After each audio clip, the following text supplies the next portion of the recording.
दरम्यान एसआयटी पथकातले अधिकारी आता नाशिक क्राईम ब्रांच कार्यालयात गेलेत। एसआयटी कडून तपासाबाबत माहिती घेतली जाते। अशोक खरातवर आतापर्यंत 7 गुन्ह्यांची नोंद झाली। एसआयटी आणि नाशिक पोलीस संयुक्तपणे गुन्ह्यांचा तपास करतात। एसआयटी कडून आज पुन्हा भोंदू खरातची चौकशी होणार।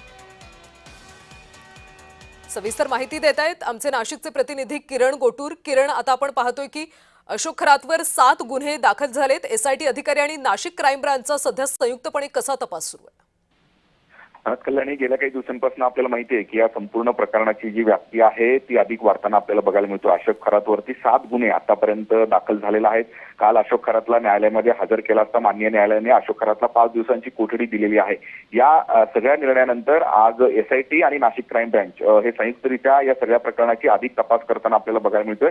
आता काही वेळाआधी एसआयटीची जी टीम आहे ते नाशिकच्या क्राईम ब्रांच मध्ये दाखल झालेली आहे आणि हे जे गुन्हे दाखल झालेले आहेत 7 गुन्हे, या सगळ्या अनुषंगाने अधिक जे इन्क्वायरी आहे ते दोघांकडनं केला जातोय। आणखीन काही महिलांवरती या भोंदूबाबांनी अत्याचार केल्याचा संशय किंवा अंदाज आपण म्हणूया हे पोलिसांना आहे आणि त्या अनुषंगाने हा सगळा जो तपास आहे तो आता होताना बघायला मिळतोय।